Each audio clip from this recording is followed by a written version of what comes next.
Clerics are a character archetype in many role-playing games, best known for being magical healers who keep their allies safe during battle, help them recover, or even raise them from the dead.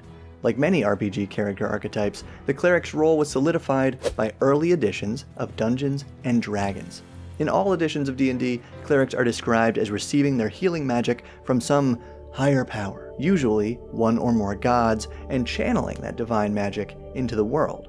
But despite the overtly religious nature of this class's history and its name, many dungeon masters today do not require clerics to have any bond with a god, and I wanted to know about what percent of the D&D community thinks clerics do or do not need gods.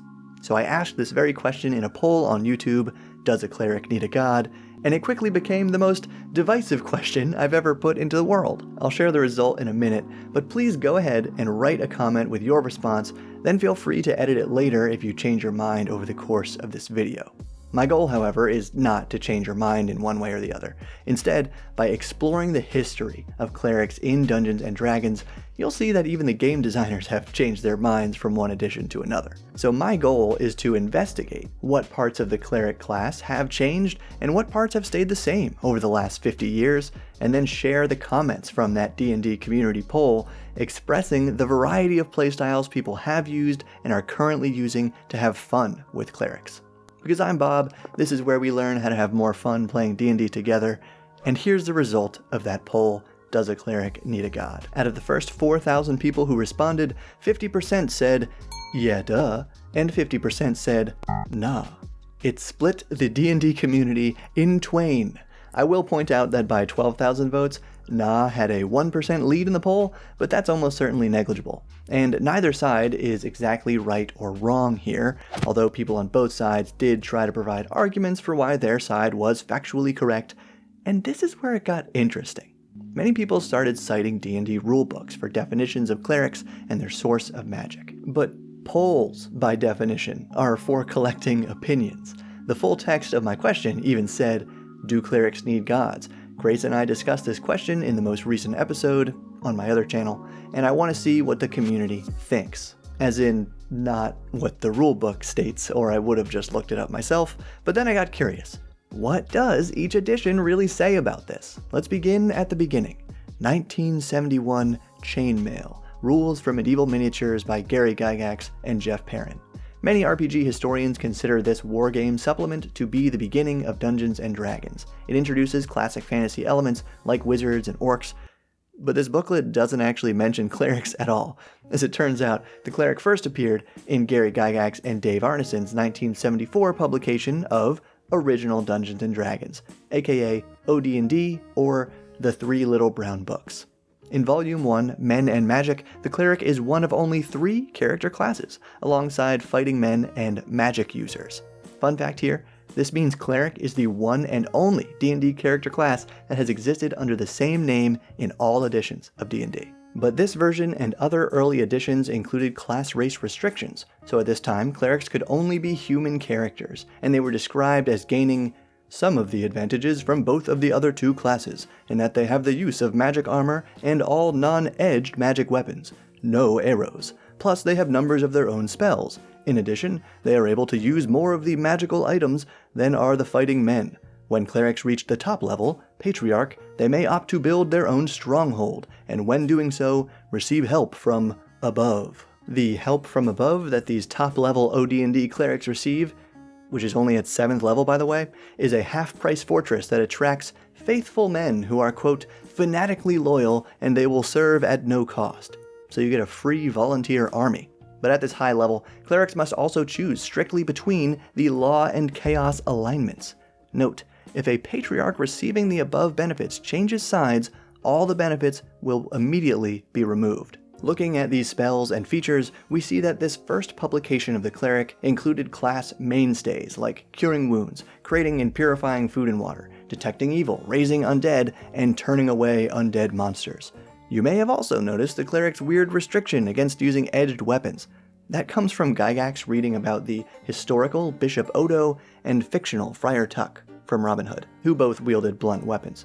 There was a popular idea from Gygax's time that medieval holy men were forbidden by the church from using blades in battle so as to avoid shedding blood, and I don't know how that would have worked, but apparently there's not any hard evidence behind this idea besides a tapestry of Bishop Odo holding a club.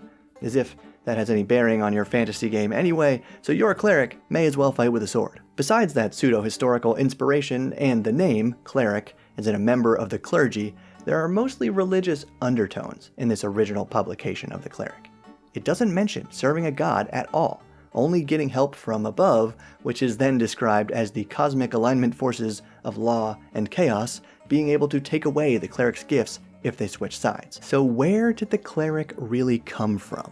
Obviously it was developed between the publications of Chainmail and OD&D, and from this short period we have anecdotal records of the very first clerics appearing in the home campaigns of Dave Arneson, the less often credited co-creator of Dungeons & Dragons. Now before I tell you about the first cleric character ever played, back for one more video, we have a sponsor that I was drawn to for their conservation efforts, because part of every purchase goes to global reforestation charities, and so far they're responsible for planting over 2 million trees worldwide with Trees for the Future and One Tree Planted, as well as preserving over 200 acres of land in Scotland. It's established titles. You can aid these conservation efforts by purchasing a souvenir plot of Scottish land as small as 1 square foot, for which you receive a novelty certificate displaying your traditional title of Lord, Lady, or Lair. And Established Titles even lets you award this customary title to your pets. I got it for my cat. So while Established Titles does not promise to make you or your cat a Scottish noble, the digital certificate option does make a great last-minute gift for a great cause. So join in their big holiday sale using the link below and code BobWorldBuilder to save an additional 10%. And if you're one of the first 200 people to do so, you'll become my cat's new neighbor in Scotland. Okay, apparently the very first cleric character ever played was named Bishop Carr and created by player Mike Carr, who went on to write one of the most famous introductory D&D modules of all time, In Search of the Unknown. He also edited the core rulebooks of Advanced D&D and did many other cool things. But according to these accounts of Arneson's game, this homebrew prototype of the cleric, Bishop Carr, was created to balance another homebrew character, an accidentally overpowered vampire called, wait for it, Sir Fang. This villain, directly inspired by old-school Dracula, is why clerics can famously use holy symbols to turn undead. So between Arneson's vampire hunter cleric and Gygax's pious warrior cleric, we ended up with a cleric that had slightly watered-down themes of divinity for the first few years of D&D. Then in 1977, after Dave Arneson split ways with the company, both the Holmes Basic D&D set and the Advanced Dungeons & Dragons rulebooks, aka AD&D or 1E, brought religion to the forefront of the cleric. And it's interesting to wonder that if the tables were turned, Gygax left and Arneson stayed, would the cleric today be more focused on vampire hunting than mimicking medieval warrior priests? In the AD&D Player's Handbook, Gygax writes, "This class of character bears a certain resemblance to religious orders of knighthood of medieval times. The cleric is dedicated to a deity or deities, and at the same time a skilled combatant at arms. The cleric can be of any alignment, save true neutral. See Druid hereafter, alignment, depending upon that of the deity the cleric serves. All clerics have certain holy symbols which aid them and give power to their spells. All are likewise forbidden to use edged and or pointed weapons which shed blood.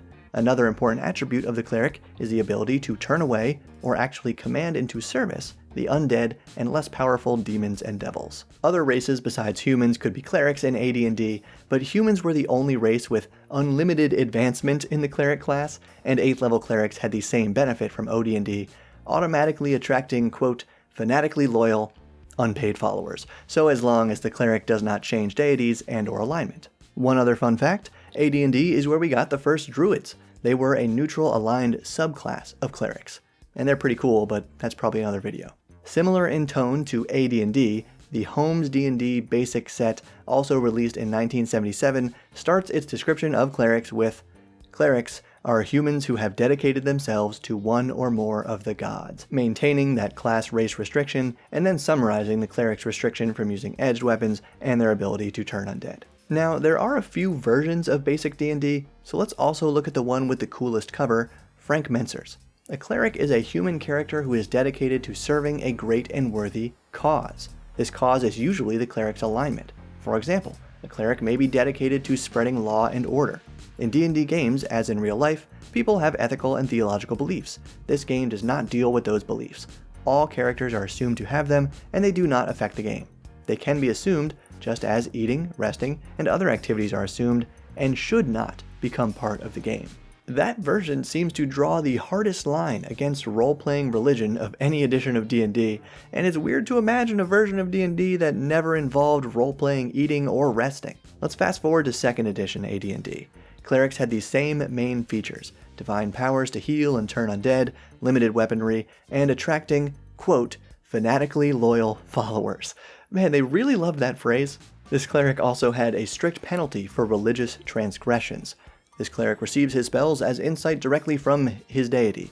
The deity does not need to make a personal appearance to grant the spells the cleric prays for, as a sign of and reward for his faith. So he must take care not to abuse his power, lest it be taken away as punishment. But the 2E designers did suggest replacing deities with alignment once again, saying, in the simplest version of the AD&D game, clerics serve religions that can be generally described as good or evil. Nothing more needs to be said about it. The game will play perfectly well at this level. This trend continued in D&D 3.5e, where clerics could now be of any race and any alignment, as long as it matched their god or was one step away from their respective deity's alignment. And some clerics devote themselves not to a god, but to a cause or source of divine power. These characters wield magic the way clerics devoted to individual gods do, but they are not associated with any religious institution or any particular practice of worship. Again, stating that the broad cosmic forces of alignment are an acceptable alternative to using a specific deity or deities. This is kind of mentioned as an option in 4e as well, but everyone knows we're not supposed to talk about 4e, so finally, the edition that most D&D players are playing today, 5e. The player's handbook says, as you create a cleric, the most important question to consider is which deity to serve and which principles you want your character to embody, which seems pretty cut and dry in favor of using deities. But the 5e Dungeon Master's Guide states in rules terms, clerics choose domains, not deities, so your world can associate domains with deities in any way you choose. And not all divine powers need to be derived from deities. Some clerics devote themselves to ideals rather than a god, once again providing an alternative to using deities. But in other words, since Mentor's basic set in 1983, the idea of your cleric substituting alignment for gods has only been mentioned as a footnote in the core rulebooks of Dungeons & Dragons. But those are just the core books from those editions. Over about 50 years since OD&D, hundreds, if not thousands, of D&D rules supplements have codified and popularized very different ideas, not to mention how all fantasy media over these decades has shaped how much or how little the gods influence the homebrewed fantasy worlds that we use in D&D. 50% of people today say clerics need gods, 50% say they don't. So let's round out this discussion by looking at some written responses to this poll. This one made me laugh. Does a warlock need a patron? Bob, did you forget your coffee this morning or any meds? Now, if you asked if a paladin needs a deity, that would be a swift no. And a very similar comment. It needs to be a full god. If it's a smaller entity, you're a warlock. If it's just your determination, you're a paladin. This is interesting because the paladin and warlock were added after the cleric, but multiple people commented citing the existence of these other two classes as reasons that the cleric must worship a greater deity. I understand what they're saying because there is heavy overlap between these classes, so it feels like we need to draw the line somewhere, but I don't really think we need to make up these arbitrary distinctions between greater or lesser deities and so on. Conceptually, not mechanically, but conceptually, these three classes are the same thing. They're all spellcasting warriors empowered by supernatural forces. And if it were up to me, two of them would just become subclasses. Then, here's one from somebody who seems to have read the 5e DMG. Obviously not. You can easily just worship a domain. Well said. But what does this mean to worship a domain? Is it a god or gods? Is it some other supernatural force? They didn't explain further, but someone else cited books on the subject perhaps worth checking out. This was extensively explored in 2nd edition. Priests of whole pantheons, priests of philosophies, priests of a force such as an element, Forgotten Realms faiths and avatars, and Spelljammers' treatment of the subject were pretty good. Yeah, and a few people commented about the 2nd edition Dark Sun setting, which is an official D&D setting, that has no deities whatsoever, but it still had clerics. Obviously, those clerics didn't need deities. They worshipped elemental forces, and they were just fine. On a related note, the most popular comment was, "I don't think it always needs to be a god, but I do think there should always be a higher power that the cleric is serving. And it's fine if it's vague, like nature or gravity or a random mountain or something." And I like this because in my homebrew setting, the literal sun is a god.